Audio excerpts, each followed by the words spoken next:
ABS-CBN si Dolan Castro. Kung nasaan ang aksyon, mapaumaga man o mapagabi, nandoon si Dolan para maibalita ang buong pangyayari. Ayon po sa mga nakakita nagkukwentuhan, pero ang talagang pakay pala, iniwala nga po ng mga otoridad na 5 oras na rin po binobomba ng ating mga bumbero. Unang-una yung press free lang. Yan,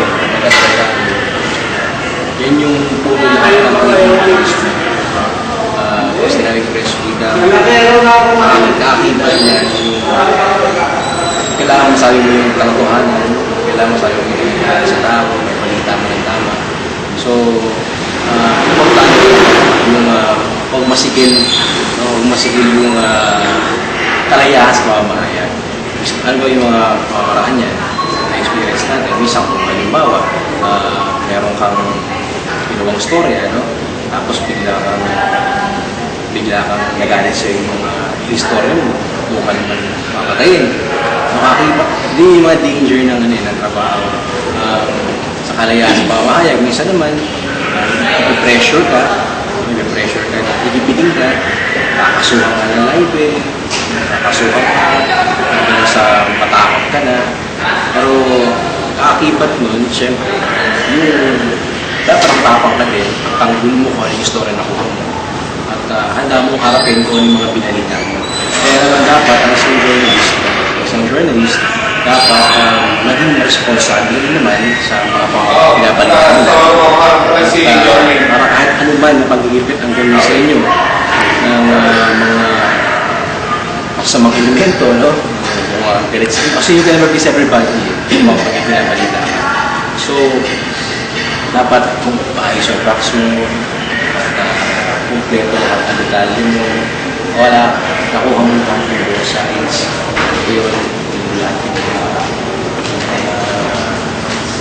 mga kabilang panig, para at least hindi ka maging bias. Patas ka dapat, wala kang nagarabyado, balita lang, zero.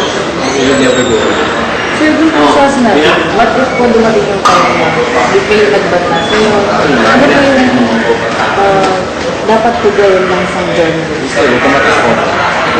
Una, lalo kung alam mo naman na wala kang naagrabyado. In my case, marami na akong experience na rin. Matawag sa office, nasa din, masabihin niya yung reporter mo na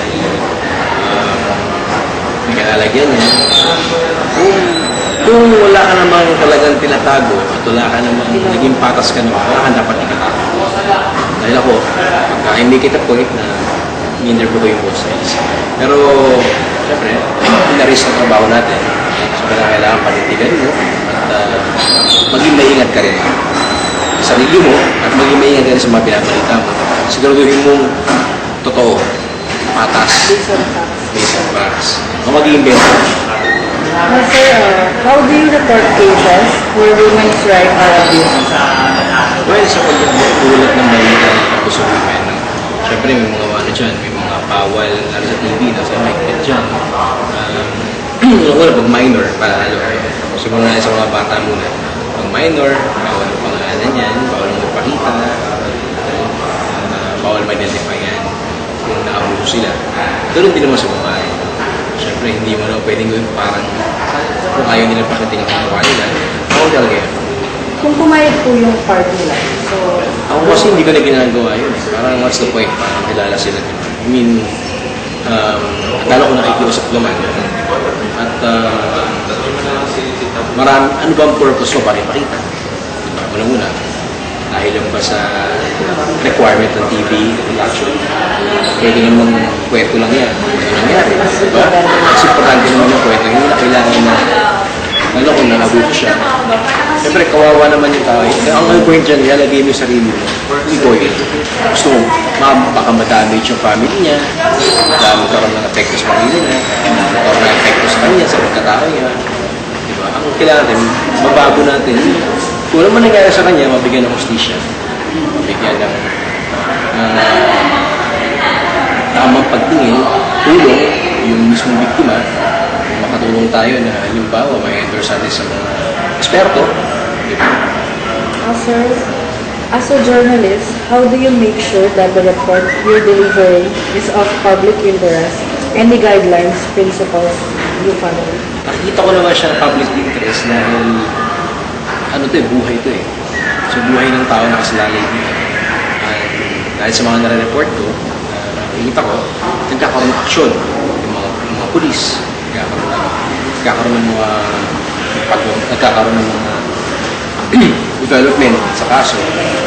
Tapos at the same time, makikita mo na magkakalantaris ang publiko dahil makakakita mo sa kanila, monitoran mo sila kung ano yung saan ba yung mga lugar na delikado. Ano ba yung tip ngayon ng gobyerno, ng mga pulis para maiwasan natin yung crime? Mga riding in tandem na yan, para maiiwasan yan. So nagkakaroon ka ng information, bibigyan mo sila ng, babahagi mo sila ng informasyon para sila naman, yung mga viewer, no, ay yung mga nanonood, hindi lang basta kayo nanonood ng isang entertainment. Balita ang pinanonood ninyo, nagkakaroon ng informasyon, nakikialam kayo sa nangyayari sa society natin, sa pagkapatakbo ng gobyerno. At least din ang pinakamagandang nangyayari, contribution natin. Thank you po, sir. Thank you po.